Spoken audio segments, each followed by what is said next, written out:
साथियों, आप सभी का इस प्लेटफॉर्म पर स्वागत है। इस वीडियो में हम लोग जो है घटनाचक्र पब्लिकेशन के द्वारा जो ई दृष्टि रिमाइंडर नाम से करंट अफेयर की मैगजीन प्रकाशित की गई है, जिसमें अगस्त 2023 से लेकर के जुलाई 2024 तक के करंट अफेयर को संकलित किया गया है।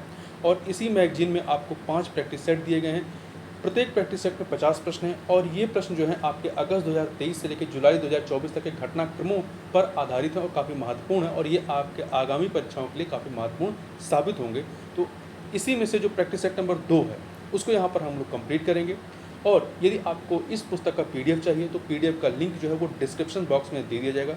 वहाँ से जा करके आप डाउनलोड करके घटनाचक्र मोबाइल ऐप पर इस पीडीएफ को आराम से पढ़ सकते हैं। तो चलिए प्रारंभ करते हैं। इसमें पहला प्रश्न है आपका कि 27 दिसंबर 2023 को केंद्रीय मंत्रिमंडल को प्रसार भारती और रेडियो टेलीविज़न मलेशिया के मध्य 7 नवंबर 2023 को हस्ताक्षरित समझौता ज्ञापन से अवगत कराया गया।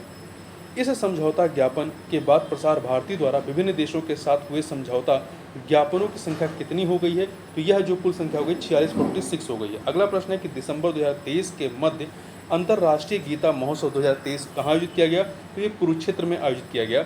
अगला प्रश्न है कि 18 दिसंबर 2023 को प्रधानमंत्री नरेंद्र मोदी ने वाराणसी में कितनी राष्ट्र की कई विकास परियोजनाओं की आधारशिला रखी और राष्ट्र को समर्पित किया?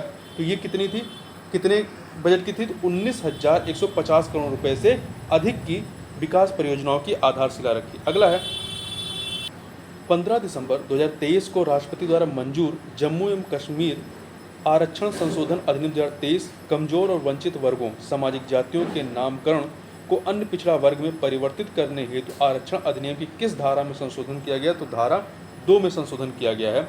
6 दिसंबर 2023 को अमेरिकी पत्रिका टाइम द्वारा घोषित पर्सन ऑफ द ईयर 2023 किसे चुना गया है? तो टेलर स्विफ्ट को। ये एक गायिका हैं। अगला है किस कैरेबियाई द्वीप में स्पर्म व्हेल के लिए विश्व का पहला समुद्री संरक्षित क्षेत्र बनाया जा रहा है? तो डोमिनिका में। नवंबर 2023 में भारत ओपेक ऊर्जा वार्ता की छठी उच्च स्तरीय बैठक 2023 कहाँ आयोजित की गई? तो यह ऑस्ट्रिया की राजधानी वियना में, बी ऑप्शन। नवंबर 2023 में राष्ट्रीय मानवाधिकार संस्थानों का 14वां अंतर्राष्ट्रीय सम्मेलन 2023 कहाँ आयोजित किया गया? तो इसे कोपेनहेगन, डेनमार्क की राजधानी कोपेनहेगन में आयोजित किया गया। तो 8 का बी हो जाएगा। अगला प्रश्न है कि 28 नवंबर 2023 को रक्षा मंत्रालय ने भारतीय नौसेना के लिए कितनी लागत के 16 उन्नत सुपर रैपिड गन माउंट और सहायक उपकरण खरीदने हेतु भारत हैवी इलेक्ट्रिकल्स लिमिटेड के साथ अनुबंध पर हस्ताक्षर किए हैं? तो ये जो है कुल अनुबंध कितने का है? 2,956.89 करोड़ रुपए का। अगला है 24 नवंबर 2023 को राष्ट्रीय सीमा शुल्क अप्रत्यक्ष कर एवं नारकोटिक्स अकादमी NACIN और राष्ट्रीय प्रत्यक्ष कर अकादमी NADT के मध्य किस लिए समझौता हस्ताक्षरित हुआ है? तो ये समझौता जो है संसाधनों को साझा करने हेतु जो है किया गया है। अगला है 23 नवंबर 2023 को कृषि और प्रसंस्कृत खाद्य उत्पाद विकास प्राधिकरण एपीडा द्वारा कई देशों को राष्ट्रीय काजू दिवस पर काजू का निर्यात किया गया। विकल्पों में से कौन सा देश काजू निर्यात किए गए देशों में शामिल नहीं रहा? देखिए 23 नवंबर को राष्ट्रीय काजू दिवस मनाया गया। ठीक है, 23 नवंबर को राष्ट्रीय काजू दिवस मनाया गया और इस अवसर पर 4 देशों को काजू का निर्यात किया गया। अभी 4 देश कौन से हैं? बांग्लादेश, कतर, संयुक्त राज्य अमेरिका और चौथा जो है वो है मलेशिया। 4 देश हैं, बांग्लादेश, कतर, संयुक्त राज्य अमेरिका और मलेशिया। इसमें सऊदी अरब शामिल नहीं है। तो यहाँ पे डी ऑप्शन हो जाएगा। कुछ अन्य बातों को भी ध्यान रखिएगा कि भारत जो है कोटे डी आइवर, मतलब काजू का जो सबसे बड़ा उत्पादक है वो है आपका कोटे डी आइवर। कोटे डी आइवर के बाद जो है भारत काजू का दूसरा सबसे बड़ा उत्पादक और निर्यातक देश है। अगला है 22 नवंबर 2023 को मिसाइल सह गोला बारूद बार्ज नौका LSAM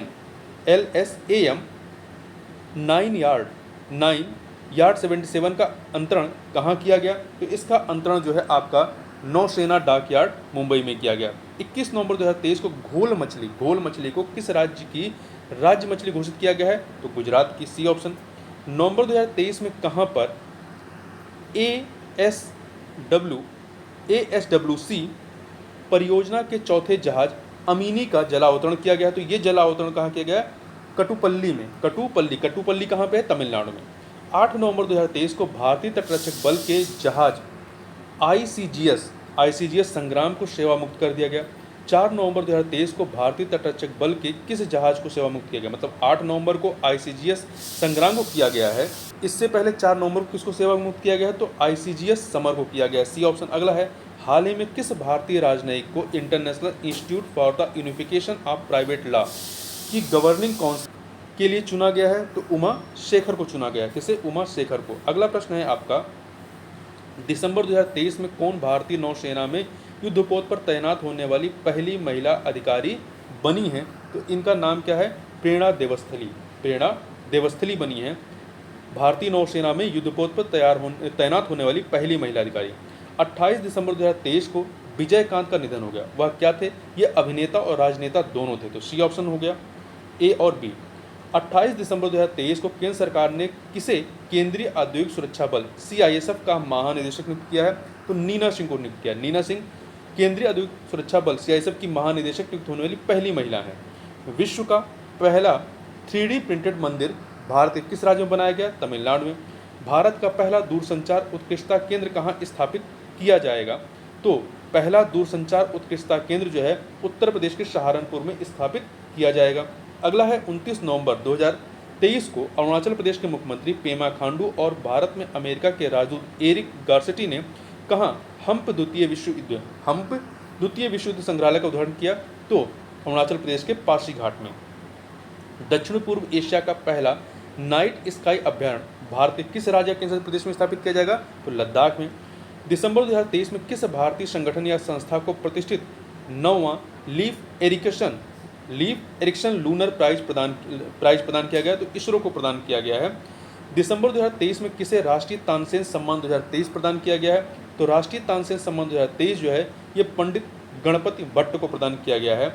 अगला है, दिसंबर 2023 में पेटा इंडिया ने किसे वर्ष 2023 के लिए person of the year award के लिए नामित किया? तो दिया मिर्जा को।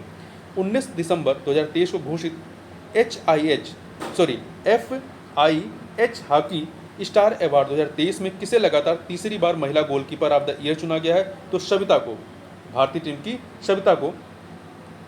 अगला प्रश्न है आपका कि 18 नवंबर 2023 को केंद्र सरकार ने IT हार्डवेयर के लिए PLI का फुल फॉर्म क्या होता है? प्रोडक्शन लिंक्ड इनिशिएटिव योजना 2.0 के तहत कितने IT हार्डवेयर विनिर्माताओं को मंजूरी प्रदान की है? तो ये कुल 27 विनिर्माताओं को मंजूरी प्रदान की गई है। 4 नवंबर 2023 को NTPC रिन्यूएबल एनर्जी लिमिटेड ने गुजरात के कच्छ में स्थित अपनी पहली परियोजना दयापार पवन परियोजना के वाणिज्यिक संचालन की घोषणा की है। तो ध्यान रखिए कि दयापार पवन परियोजना कहाँ स्थापित है? गुजरात के कच्छ में। इस परियोजना की क्षमता कितनी है? 50 मेगावाट है।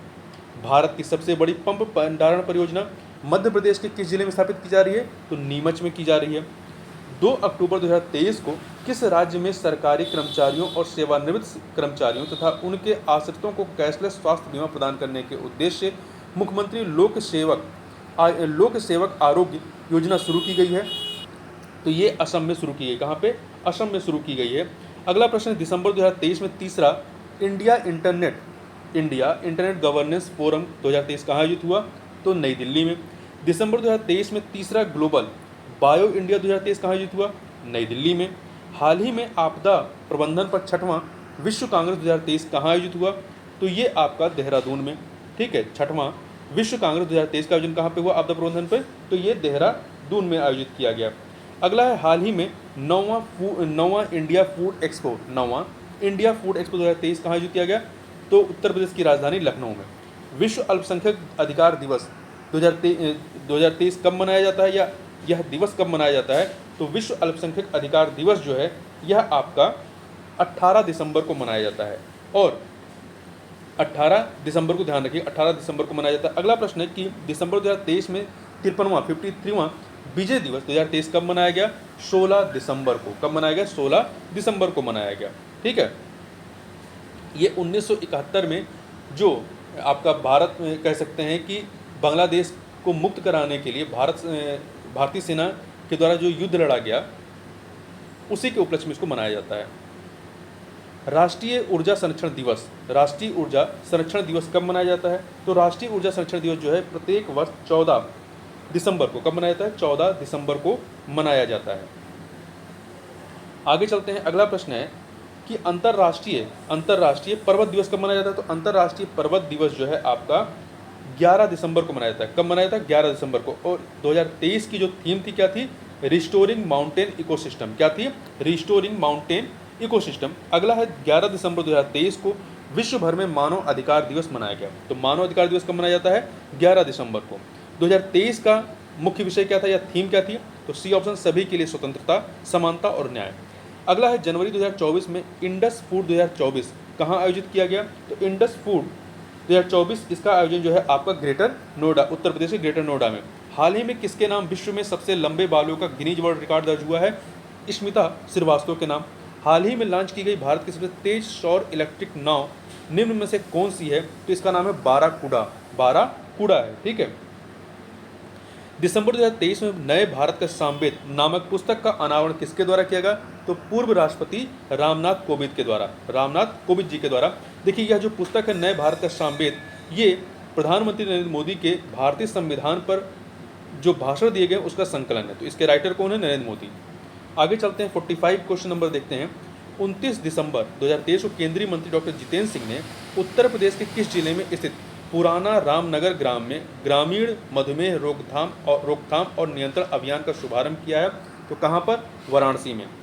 दिसंबर 2023 में संपन्न FIH हॉकी महिला जूनियर विश्व कप 2023 का खिताब किसने जीता है? तो नीदरलैंड ने।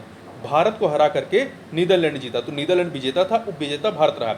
वहीं पे यदि पुरुष FIH हॉकी पुरुष जूनियर विश्व कप 2023 की बात करें तो इसमें भी विजेता नीदरलैंड ही था। महिला पुरुष दोनों में नीदरलैंड विजेता रहा है। और पुरुष वाले उपवर्ग में जो उप विजेता कौन रहा है? वो है मलेशिया। आगे चलते हैं। 24 दिसंबर 2023 को संपन्न गोल्फ प्रतियोगिता टाटा स्टील टूर चैंपियनशिप 2023 का खिताब किसने जीता? गगनजीत भुल्लर ने। 17 से 21 दिसंबर 2023 के मध्य भारत और दक्षिण अफ्रीका के बीच संपन्न 3 एकदिवसीय मैचों की श्रृंखला में किसे प्लेयर ऑफ द सीरीज चुना गया? अर्शदीप सिंह को। 22 दिसंबर 2023 को संपन्न फीफा क्लब विश्व कप 2023 का खिताब किस फुटबॉल क्लब ने जीता है? तो ये जो जीता है मैनचेस्टर सिटी ने। 17 दिसंबर 2023 को संपन्न ACC अंडर 19 एशिया कप 2023 का खिताब किसने जीता है? बांग्लादेश ने जीता है। तो इस प्रकार से इस वीडियो में बस इतना ही। मिलते हैं नेक्स्ट वीडियो में, तब तक के लिए बहुत बहुत धन्यवाद।